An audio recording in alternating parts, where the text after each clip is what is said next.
माझी मराठी बोलेला थोड़ी वीक आहे. मराठी थोड़ी बोलने में कमजोर है, समझने में ज़्यादा से आती है. अब 10-10 दिन का जब मैं यहाँ पे सूलपानी क्षेत्र में और नागपुर के लोग जब मेरे से थोड़ा ज़्यादा मराठी में बात करेंगे तो फिर मैं आपसे बहुत अच्छी मराठी में बात कर पाऊंगा. तो आज हिंदी में बात हो रही है तो हिंदी तो थोड़ी मोड़ी समझ में आ जाती होगी सभी को. यहाँ पर बैठे हुए मेरे साथ बैठे हुए सारे संत कुल मुझे भी भावुक कर देने वाले विजय जी बड़े प्रिय. मुझे लगता है कि इस क्षेत्र में आप लोगों के बीच आना, आप लोगों की बात को थोड़ा देर से करूंगा, लेकिन आई ने मैया ने एक बड़ी कृपा की कि मुझे उन सड़क के मार्गों से नहीं भेजा जिन सड़क के मार्गों से बहुत सारे परिक्रमावासी चले जाते हैं.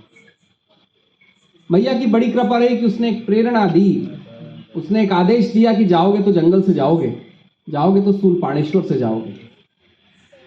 और मैं इस कैलाश तीर्थ के दर्शन कर सका, अनुभव ले सका, और साथ में जो मुझे भी भावुक कर देते हैं ऐसे चौधरी जी के साथ ये 2 दिन से पूरा 24 घंटे से 3 दिन हो गए मेरे को लग रहा है, आज तीसरा दिन है. सब कुछ छोड़कर, रियली छोड़े हुए क्योंकि फोन ही नहीं चल रहा है यहाँ पे इनका, तो सब कुछ छोड़कर यहाँ पर बैठे हुए हैं. आप बैठे हुए हैं मेरे सामने, कल से परसों से भोजन की व्यवस्था हो रही है. वहां पंकज जी, इतने सारे लोग हैं, किसका किसका नाम लूं. आप पूरे क्षेत्रवासी, मेरे बड़े प्रिय, आज वो यहाँ है नहीं, लेकिन चंद्रशेखर जी, बहुत सारे लोग हैं, और यहाँ का पूरा एडमिनिस्ट्रेशन, जब से मैं महाराष्ट्र में आया हूं सबने बड़ा प्रेम दिया. परिक्रमा वासियों को जो प्रेम मिलता है परिक्रमा में, और मुझे जो प्रेम मिला छोटे छोटे बच्चों से, माई लोगों से, आप सब से, यह अद्वितीय है. और इसलिए आप सबके अंदर बैठे हुए परमात्मा को बहुत बहुत प्रणाम करता हूं.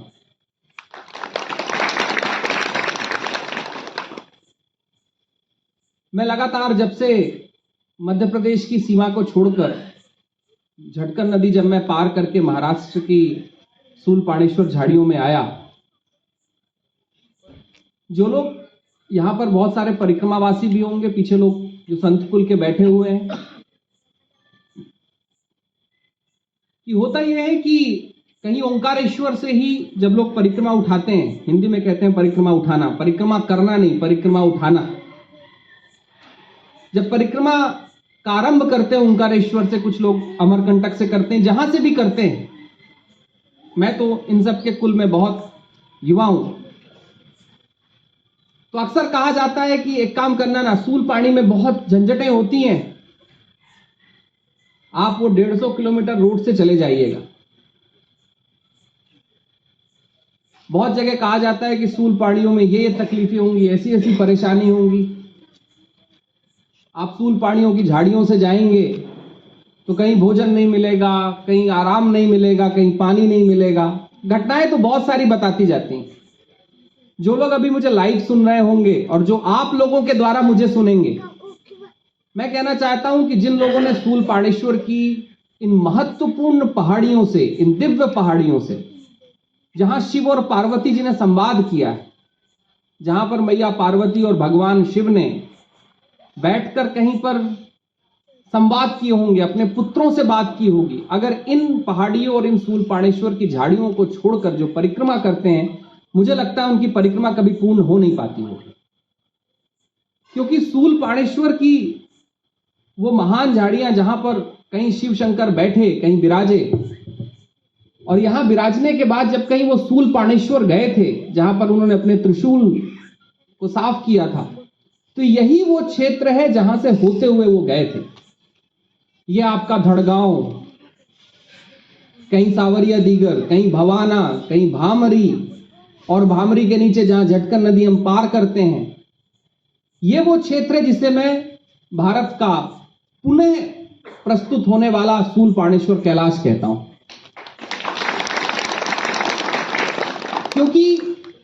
भारतीय परंपरा में, सनातन परंपरा में कहा जाता है कि कैलाश में शिव शंकर जी विराजते हैं। कैलाश मानसरोवर की बड़ी यात्राएं होती हैं। मुझे एक बात जरूर लगी सूलपाणी की इन महत्वपूर्ण पवित्र दिव्य पहाड़ियों से और दिव्य लोगों के बीच में आके। असल में पहाड़ियां ही दिव्य नहीं, उन्होंने लोगों को भी बड़ा दिव्य बना दिया है, डिवाइन बना दिया है। जो आप लोग यहां धड़गांव वासी बैठे हुए हैं, नंदुरबार जिले के जो लोग बैठे हुए हैं, ये केवल ये पहाड़ियां और ये क्षेत्र दिव्य नहीं है, आप सभी भी बड़े सौभाग्य के और दिव्य लोग हैं। आप सबके अंदर एक बड़ी महत्वपूर्ण भगवान ने दिव्यता दी है। जब मैं सूलपाणी को कैलाश कहता हूं तो कुछ लोगों ने कहा कि विवेक जी कैलाश तो वहां है। बोला हाँ, कैलाश वहां है। हमारी परंपरा में कैलाश में शिव शंकर जी विराजते हैं। लेकिन एक बात तय है कि जहां शिव शंकर जी विराजते हैं, जो कैलाश का क्षेत्र है, आज मैया नर्मदा के क्षेत्र का कैलाश आपका सूलपाणी है, क्योंकि यहीं पर शिव जी विराज कर कहीं अपने त्रिशूल का उपयोग कहीं सूलपाणी झाड़ियों में आगे जाकर सूलपाणेश्वर में साफ किया था। असल में सूलपाणी वो स्थान है जिस स्थान के बारे में भारतीय परंपरा में, भारत के सनातन शास्त्रों में कहा गया है कि यहां पर 24 बड़े महत्वपूर्ण तीर्थ इन सूलपाणी की झाड़ियों में हैं। कहीं सूलपाणेश्वर के मैया के किनारे हैं। और ये 24 वो तीर्थ हैं जिन तीर्थों के कारण कहीं मैया की परिक्रमा जब होती थी, तो मैया की परिक्रमा जब होती थी और इन सूलपाणी की झाड़ियों से जब संत महात्मा, जब परिक्रमावासी सामान्य जन लोग जब जाते थे, तो ये परिक्रमा ही नहीं करते थे। इन सूलपाणेश्वर की झाड़ियों में जहां शिव जी विराजे थे, बैठे थे, ये अपने आप को शिवमय करते हुए आगे बढ़ जाते थे। कहीं मैया शंकरी का आशीर्वाद लेते हुए आगे बढ़ जाते थे। सूलपाणी की दिव्यता की बात करने के लिए तो मुझे 2-4 दिन लगेंगे। इतनी दिव्यता आपकी सूलपाणी की झाड़ियों में है। महत्वपूर्ण घटना है। और मैं विजय जी से और लगातार यहां के लोगों से एक बात कह रहा था कि बड़े सौभाग्य का विषय है कि सूलपाणी की जो महत्वपूर्ण स्थान है, वो सारे स्थान कहीं झटकन नदी के बाद शुरू होते हैं। 2 स्थान है जो मध्य प्रदेश में है, बाकी सारे स्थान कहीं वो झटकन नदी के बाद शुरू होके भामरी, भवाना, सावरिया दीगर और यहां होते हुए कहीं इन क्षेत्रों में वो बाकी स्थान 22 स्थान आपके तीर्थ क्षेत्रों में हैं, इस तीर्थ कुल में है। ये 22 स्थान वो स्थान है जहां पर ऋषियों ने बैठा है, मुनियों ने बैठे हैं, देवों ने आकर प्रार्थनाएं की हैं। शिव शंकर से और मैया पार्वती से मिलने के लिए जब देव, गंधर्व, नर, किन्नर, ऋषि आते थे तो इन सूलपाणेश्वर की झाड़ियों में बैठकर, कहीं मैया के किनारे बैठकर वो प्रार्थना और तपस्या करते थे। ये वो स्थली है जिस स्थल में, और मैं आपको सौभाग्य की बात बताना चाहता हूं। ये सौभाग्य का प्रश्न इसलिए है कि बहुत सारे लोग जब मिलते हैं तो मुझे कहते हैं कि दुर्गम क्षेत्र है। मैं कहता हूं दुर्गम क्षेत्र नहीं, ये तीर्थ क्षेत्र है। दुर्गम उन लोगों के लिए है जो सनातन परंपरा से बहुत पीछे हैं, क्योंकि भारतीय सनातन परंपरा में जो लोग किसी क्षेत्र को कठिन मान लेते हैं वो सनातनी हो नहीं सकते। जो सनातनी हैं, जिनकी परंपरा में सनातन धर्म है, वो तो हमारे कुल का विश्वास है कि जो जितना, जहां पर दिव्यता उतनी ज्यादा है, वहां पर वो दिव्य क्षेत्र कहीं हमारी अपने शरीर की भी तपस्या कराता है। इसलिए हमारे जितने महत्वपूर्ण धार्मिक क्षेत्र है वो कहीं पर्वतों पर हैं, जिन्हें तथाकथित दुर्गम क्षेत्र कहा जाता है, वहां है। कहीं केदार जी पहाड़ों पे हैं, कहीं बद्री जी केदारों पे हैं, कहीं शिव जी के अनन्य स्थान, मैया के अनन्य स्थान, वैष्णो देवी कहीं पहाड़ों पे हैं। भारत के जो जितने महत्वपूर्ण तीर्थ हैं, जिन तीर्थों पर आप और हम जाते हैं, वो सारे वही जगह हैं जिनको तथाकथित लोग दुर्गम कहते हैं। लेकिन अगर सनातन इतिहास में आदि शंकराचार्य जी से लेकर वल्लभाचार्य जी से लेकर ऋषि कुल अगर उन स्थानों पर जाकर प्रार्थना नहीं करते, अगर आप और हम जाकर वहां प्रार्थना नहीं करते और हम उनको दुर्गम मान लेते, तब तो बड़ा दुखद हो जाता। असल में सनातनी वो है जो तीर्थ क्षेत्रों की परिक्रमा करता है, दुर्गमता को कभी नहीं देखता है। दुर्गमता हम देखते तो भारत के कोई तीर्थ बचते हैं? कभी नहीं बचते। और अगर हम दुर्गम चीजें देखते तो क्या 1000 सालों की जहां हमारी परंपरा तोड़ी गई, जहां हमारा विनाश करने के पूरे प्रयास किए गए, उन विनाशों भी से भी सनातन धर्म और परिपक्व होकर निकला, क्योंकि हमने सनातनियों ने कभी भी विपरीत परिस्थितियों को, जो हमको विपरीत दिखाई देती हैं, हमने उनको विपरीत नहीं माना। यही इस राष्ट्र की सबसे बड़ी परंपरा रही। और ये परंपरा आती है आप लोगों से। ये जो आप धड़गांव में लोग बैठे हुए हैं, नंदुरबार जिले के लोग बैठे हुए हैं, कि आप लोग आज भी यहां हैं और परिक्रमा वासियों की सेवा करते हैं। मैं नंदुरबार जिले को, मैं विजय जी को बार बार कह रहा था कि विजय जी कितने सौभाग्यशाली हैं आप कि आप इस जिले में हैं। कुछ जनप्रतिनिधि मेरे पास आए, मैंने उनको कहा कि आप कितने सौभाग्यशाली हैं कि आप इस जिले का प्रतिनिधित्व कर रहे हैं। कितने सौभाग्यशाली इस धड़गांव के लोग हैं जो कहीं इन सूलपाणेश्वर की झाड़ियों में रहते हैं और रोज भोजन पा रहे हैं, इन पहाड़ियों से, जहां पर जाकर वो कहीं दीपक जला सकते हैं, मैया के पास जा सकते हैं। कितने सौभाग्यशाली आप हैं कि आप इस तीर्थ क्षेत्र में पैदा हुए। भारत में कहा जाता है कि तीर्थ में पैदा होने वाले मोक्ष के प्रथम अधिकारी होते हैं, और आप तो तीर्थ में बैठे हुए हैं, मोक्ष के पहले अधिकारी आप हैं। मैंने तो विजय बाबू को कहा और जो लोग आ रहे थे कि कितने सौभाग्य का प्रश्न है, महत्वपूर्ण प्रश्न है कि भारत में मैया नर्मदा की परिक्रमा तब से जारी है जब से भारत का सनातन इतिहास है। राम जी भी परिक्रमा के लिए आए, हनुमान जी भी आए, लक्ष्मण जी भी आए, नल और नील जी भी आए, कहीं पर कृष्ण जी की गोपिकाएं आई, कहीं कृष्ण जी भी आए। भारत की परंपरा में ऐसा कोई देव तत्व नहीं है जिसने मैया नर्मदा की परिक्रमा न की हो या उनके कहीं चरणों में बैठकर प्रार्थना और तप न की हो। असल में मैया नर्मदा की परिक्रमा क्यों? कई लोग मैया नर्मदा की परिक्रमा क्यों? क्योंकि मैया नर्मदा के घाट घाट में कहीं कोई ऋषि है, कहीं कोई मुनि है, कहीं कोई संत है, कहीं कोई देव है, कहीं कोई गंधर्व है। भारत का कोई ऐसा जीव तत्व नहीं है जो मैया के घाटों पर रहकर कहीं दिव्यता को प्रकट नहीं किया। और अब जो महत्वपूर्ण बात कह रहा हूं, और पूरे उसमें पूरे महाराष्ट्र वासियों को सबको ध्यान रखना होगा कि आज मैया की परिक्रमा जो आज भी जीवंत है, इसका एक बहुत बड़ा कारण ये महाराष्ट्र राज्य है। आज परिक्रमा करने वाले कम से कम 60 से 65 लोग महाराष्ट्र के हैं। जैसी परिक्रमा में मैं निकला ओंकारेश्वर से, लोगों को पता चला कि नागपुर से, तो शायद ही कोई ऐसा स्थान रहा हो जहां मुझे महाराष्ट्र के लोग मिलने नहीं आए। असल में आज मैया नर्मदा की परिक्रमा का एक बहुत बड़ा प्रभाव क्षेत्र जो है वो महाराष्ट्र के कारण है। महाराष्ट्र के वासी हैं जो आज भी मैया की परिक्रमा लगातार कर रहे हैं। मैया, ये नंदुरबार महाराष्ट्र में है और यहां पर सूलपाणेश्वर कैलाश है, तो मुझे लगता है भगवान शिव महाराष्ट्र वासियों को आशीर्वाद दे रहे हैं कि भाई परंपरा कहीं यहां जा रही है, तुम्हारे ऊपर अधिकार है उस परंपरा को बचा कर रखने का। और महाराष्ट्र वासियों को बड़ा बड़ा धन्यवाद, बहुत धन्यवाद, बहुत साधुवाद, क्योंकि मैया नर्मदा की परिक्रमा सनातन परिक्रमा है। और अगर सनातन परिक्रमा है तो तपस्या की परिक्रमा है, और तपस्या की परिक्रमा है तो श्रम की परिक्रमा है, और श्रम की परिक्रमा है तो एक बात तय है कि जहां तप है, जहां श्रम है, वहां भगवान आपको तपा के ही छोड़ेगा। और तप तो वही लोग सकते हैं जिनके पास तपने का अधिकार है।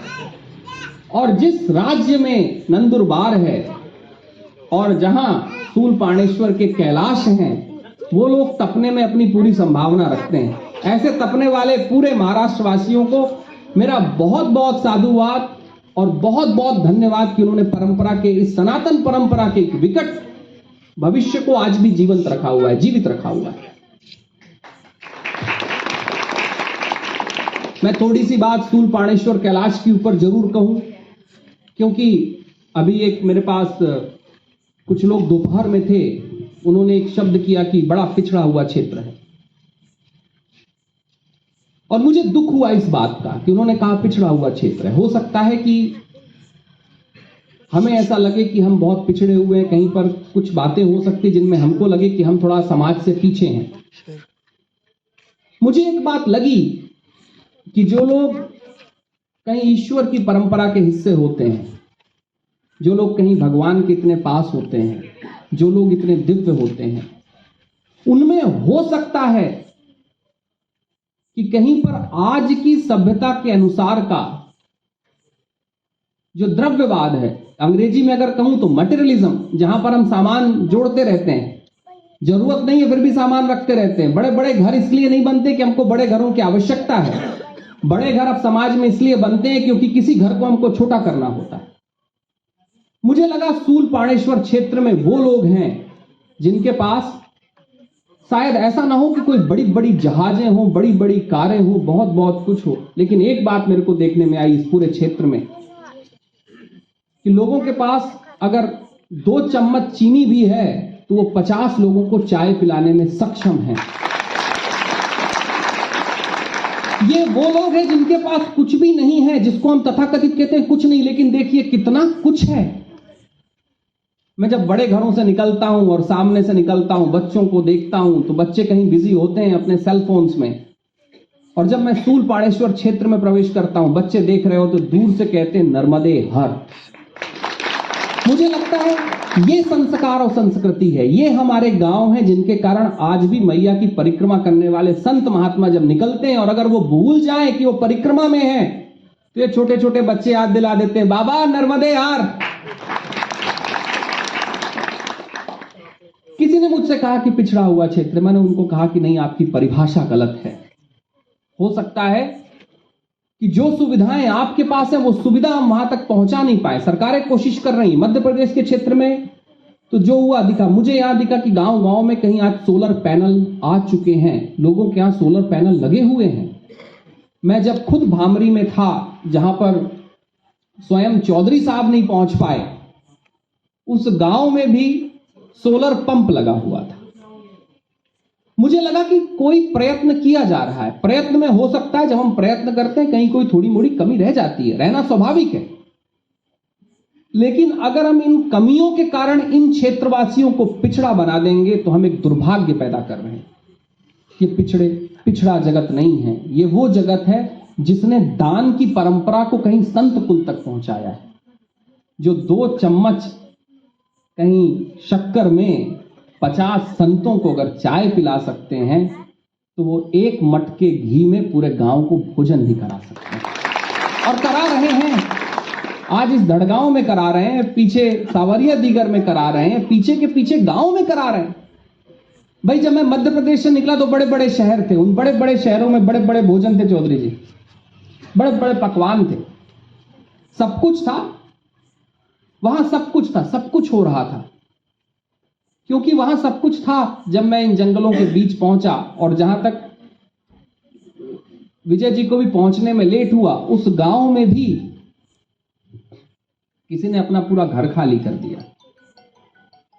हम उस दिन 30-35 लोग थे, कुछ लोग तो गाड़ियों में सो गए, खाट पहुंच गई, कहीं पर चादर आ गया, कहीं पर बाल्टी लोटे सब आ गए। रात में खाने के लिए भी इतने सारे लोग थे और वहां 60-70 और परिक्रमावासी थे, उनके बाद भी हमको कुछ भोजन मिला। मुझे लगता है कि ये वो क्षेत्र नहीं है जिसे पिछड़ा कहना चाहिए, इसे हम वो क्षेत्र कहना चाहिए जहां दान की, जहां देने की, जहां बांटने की परंपरा आज भी है। बड़े घरों में 2 चम्मच अगर शक्कर हो तो वो देख के बैठते हैं कि घर पे आने कौन वाला है, उसके लिए शक्कर बचेगी कि नहीं, कह देंगे बाबा शक्कर खत्म हो गई। और यहां तो 2 चम्मच शक्कर में 50 लोगों को चाय पिला देने का साहस और प्रेम, ये मुझे लगता है उन लोगों का है जो बहुत आगे हैं, बहुत आगे हैं। क्योंकि ये 2 ही लोग कर सकते हैं। 2 चम्मच शक्कर में 50 लोगों को चाय पिलाने का अधिकार 2 लोगों को भगवान ने दे के रखा है। या तो स्वयं लेके रखा है या स्वयं के गणों को, सपूतों को दे के रखा है, और आप सब भगवान के सपूत। सूलपाणेश्वर की महिमा के बारे में जब मैं इन क्षेत्रों में आया नहीं था तो मैंने सोचा था कि मैं ये कार्यक्रम जहां सूलपाणेश्वर का मंदिर है वहां करूंगा। और मैया की कल्पना देखिए, उसने बोला सूल पाणेश्वर तब तक तो तुम पहुंच जाओगे, महिमा तो यहां चल रही है, जिनके बीच महिमा चल रही है उनके बीच अगर महिमा का गायन नहीं किए तो कहीं कुछ बेटा कमी रह जाएगी। तो मैंने कल ही बोला, हमारे साथ जो जितेंद्र जी चल रहे हैं और बाकी लोग हैं, मैंने कहा कि बाकी सब हटाइए, मुझे यहां पर सूल पाणेश्वर की महिमा का गायन करना है। मैंने एक कल्पना की है, मैया ने एक आदेश दिया है, मैंने एक कल्पना की है कि जिस सूल पाणेश्वर को मैं कैलाश कह रहा हूं, और वाकई वो कैलाश है, और मेरा आप सबसे एक निवेदन है, एक आदेश भी है, और साथ ही साथ मैया की तरफ से एक प्रबल आशीर्वाद भी है कि ये जो जिसे मैं सूल पाणेश्वर का कैलाश कह रहा हूं, आज तो होता यह कि जब हम कैलाश मानसरोवर की यात्रा करने के लिए जाते हैं तो बहुत सारे लोगों को बहुत सारे एडमिनिस्ट्रेटिव जो प्रशासनिक कार्य है वो करने पड़ते हैं, कहीं वीजा लगवाना पड़ता है, कहीं पैसे खर्च करने पड़ते हैं, क्योंकि वो हमारे देश में नहीं है, वो कहीं चीन में कहीं आज है, और चीन में है तो मुझे तो एक बात लगती है कि भगवान ने, शंकर जी ने कह दिया होगा कि जब तक ये भारत के अधिकार में नहीं आता तब तक मैं सूल पानी में जाके बैठूंगा। बोले वो मेरा स्थान है, सदा युग से वो स्थान है और रहूंगा, लेकिन जब तक सनातनियों के पास नहीं है जो मेरी पूजा पाठ अर्चना कर सके तब तक मैं यहीं बैठूंगा, क्योंकि परिक्रमावासी कुछ तो यहां 8 महीने में आते हैं और 4 महीने परिक्रमावासी की जो सेवा करते हैं वो मेरा काम कर लेते हैं। तो आपके सूलपाणी क्षेत्र में तो भगवान शिव हैं, स्वयं विराज रहे हैं। मैंने एक मैया से निवेदन किया है, उनका आदेश भी मिला है कि सूल पाणेश्वर की महिमा के गायन के लिए जो आज थोड़ी बातें मैं आपसे कर रहा हूं, इस धड़गांव क्षेत्र में कर रहा हूं, इस तीर्थ क्षेत्र में कर रहा हूं, कि मैं हर वर्ष परिक्रमा के बाद मैया से एक बड़ा मेरा आशीर्वाद मिले और आप लोगों का मुझे साथ मिले। मैंने नंदुरबार जिले से और यहां धड़गांव में बैठे हुए, सावरिया दीगर में बैठे हुए, भामरी भवाना के लोगों सबको कहा है मैंने कि एक ऐसा सहयोग और साथ मिले कि जब मैं 10 दिनों के लिए इन क्षेत्रों से मैया का जल लेकर कहीं सूल पाणेश्वर तक की यात्रा करूं, तो ये 10 दिनों का जो सूल पाणेश्वर कैलाश की जब कलश यात्रा हो तो उसमें आप में से बहुत सारे लोग शामिल हो सकें, क्योंकि सूल पाणेश्वर कैलाश की इस दिव्य कल्पना में अगर हम सब मिलकर यहां से जल लेकर जब हम जाएंगे तो हम परिक्रमा में एक नया, महाराष्ट्र में एक और नया अध्याय जोड़ देंगे। जिस दिव्य क्षेत्र से लोग भाग रहे हैं उन दिव्य क्षेत्रों में हम सब लोगों को ला देंगे। और मजेदार घटना है कि तीर्थ क्षेत्र तक दूसरों को लाने में भी बड़ा लाभ मिलता है, बहुत लाभ मिलता है। और आप लोग तो वैसे भी मोक्ष के अधिकारी हैं, तीर्थ क्षेत्र में पैदा हुए हैं, सौभाग्य वाले हैं, तो मोक्ष के अधिकारी तो भगवान ने आपको बना दिया, लेकिन अब दूसरों को भी आप मोक्ष का अधिकारी बनाएं। आप सबसे मैं आशा करता हूं कि जब उन 10 दिनों के लिए मैं आपके बीच में वापस आऊंगा, कलश को लेकर चलूंगा, तो मैंने आग्रह किया है कि जो सनातनी हैं, जो पूरी परिक्रमा नहीं कर पा रहे हैं, वो इन 10 दिनों के लिए जरूर साथ में हो। कुछ लोग कभी एक दिन के लिए जुड़े, कभी दूसरे दिन जुड़े। ये 10 दिनों में हमें वो यात्रा यहां पर आरंभ मैया की कृपा से करनी है कि भारत का समस्त कुलवंश, भारत के समस्त सन्यासी जो आज परिक्रमा नहीं भी कर पा रहे हैं, वो भी इन 10 दिनों के लिए इस तीर्थ क्षेत्र में आकर सूल पाणेश्वर कैलाश का कुंभ करने लगे, वो भी यहां विराजने लगे। उन 10 दिनों के लिए आपका जो क्षेत्र है नंदुरबार, वो दिव्य क्षेत्र हो जाए। यहां आशीर्वाद पाने के लिए भारत से सभी लोग आए, इसके लिए आप लोगों की बड़ी आवश्यकता होगी। मैं तो चलूंगा पैदल, लेकिन आप होंगे जो आज सूल पाणेश्वर की महिमा का गायन बाकी सब तक कर पाएंगे। जो लोग सूल पानी से भाग रहे हैं उनको आप कहेंगे कि सूल पानी धड़गांव में आकर अगर आपने पानी नहीं पिया, हमारे तीर्थ क्षेत्र में आप आए नहीं और प्रसाद नहीं पाया, तो आपकी परिक्रमा तो अधूरी रह गई। मैंने एक और मैया से एक कल्पना हुई है कि यहां पर जो तीर्थ क्षेत्र हैं, जो तीर्थ सनातन सभ्यता में यहां से मौजूद रहे हैं, उनमें से बहुत सारे तीर्थ के बारे में ऋषिकुल भी थोड़ा पीछे हो गया, क्योंकि बहुत सारे लोग जब इतिहास का अध्ययन नहीं करते हैं तो पीछे हो जाते हैं। तो मैंने मैया से और ऋषि परंपरा से, हमारे सनातन वंश की परंपरा से, इन आध्यात्मिक संतों से एक निवेदन किया है कि जितने तीर्थ यहां पर मौजूद थे उन सारे तीर्थों के बारे में दोबारा जानकारी हमें परिक्रमावासियों को भी और स्थानीय लोगों को भी पहुंचानी है, क्योंकि जब वो तीर्थ पुनर्जागृत होंगे, जो जागृत है हमारे लिए दोबारा जागृत हो रहे हैं, वो मौजूद तो वैसे ही हैं, जब वो पुनर्जागृत वो तीर्थ होंगे तो एक बड़ी महत्वपूर्ण घटना घटेगी कि जो लोग सूलपाणी की बड़ी बड़ी झाड़ियां नहीं चढ़ पाएंगे वो कम से कम उन तीर्थ क्षेत्रों में जाकर मत्था तो टेक पाएंगे। भारत ने तो एक कल्पना की है कि अगर उन तीर्थ क्षेत्रों का स्मरण भी हो जाए तो आपका जीवन सफल हो जाता है। तो कम से कम उन तीर्थ क्षेत्रों का स्मरण हो। और यहां के मैंने एडमिनिस्ट्रेशन से बोला है, मैंने विजय जी को बोला है कि आपको मेरा सहयोग ये करना होगा कि जिन चीजों को, जो शास्त्रों की परंपरा से यहां ऋषियों के स्थान है, देवों के स्थान है, उन स्थानों को दोबारा चिन्हांकन करना। भारत अपने तीर्थों को कहीं इन मैया के पवित्र तीर्थों को, मैया के पूरे क्षेत्र में जो कुछ महत्वपूर्ण तीर्थ थे उन तीर्थों को थोड़ा मोड़ा भूलने लगा है। मेरी एक कल्पना है, मैंने मैया से प्रार्थना की कि उन तीर्थ क्षेत्रों को मैं दोबारा, मैंने मध्य प्रदेश में भी बात की है, महाराष्ट्र में भी मैं बात कर रहा हूं और गुजरात में देखते हैं क्या होता है, उसके बाद वहां चर्चा करूंगा कि इन सारे तीर्थ क्षेत्रों के इतिहासों को वापस वहां के स्थानीय लोगों तक पहुंचाया जाए, क्योंकि ये स्थानीय लोग रहे हैं, आप लोग रहे हैं, जिन लोगों के कारण भारत के तीर्थ जीवंत रहे। अगर आप लोग उस तीर्थ क्षेत्र के वासी नहीं होते तो उन तीर्थ क्षेत्रों के बारे में पता किसको कैसे चलता। आप ही तो बताने वाले हैं कि हमारे यहां इन पहाड़ी पर देखिए कुलदेवी बैठी हुई हैं। आप ही तो बताने वाले हैं कि मैया के घाट के किनारे ये होता था। अगर हमारी मेमोरी या स्मृति से भी वो चला जाएगा तो आने वाला भविष्य ये कहेगा, जो आजकल लोग कहते हैं कि सूलपाणी में कहीं कोई तीर्थ नहीं थे इसलिए वहीं से बाहर निकल जाओ। और इससे होता यह है कि अगर हम तीर्थ क्षेत्रों का, ऐसे महत्वपूर्ण स्थानों को हम सम्मिलित ना हो तो वहां दूसरी बहुत सारी घटनाएं शुरू हो जाती हैं। कुछ ऐसी घटनाएं शुरू हो जाती हैं कि जहां सनातन के विरोध में चीजें होने लगती हैं। तो ये दो काम एक तरीके से होंगे। एक काम तो होगा कि हम अपने तीर्थों तक पुनः प्रणाम कर पाएंगे, और दूसरा काम यह होगा कि जिन इन महत्वपूर्ण तीर्थ क्षेत्रों पर कहीं पर गैर सनातनीय काम हो रहे हैं हम उनको वापस सनातनी आधारों से जोड़ पाएंगे। अगर हमने सनातनी आधारों से उन्हें जोड़ दिया तो हम अपने तीर्थों को पवित्र, पुण्य और मोक्ष के अधिकारी तो हैं ही, दूसरों को भी मोक्ष का अधिकारी बना देंगे। आप सभी लोगों ने इतने लंबे समय तक मेरी बात को इतने मौन से सुना, बहुत अनुग्रहित हूं और आप सबके अंदर बैठे हुए परमात्मा को पुनः प्रणाम करता हूं। नर्मदे हर।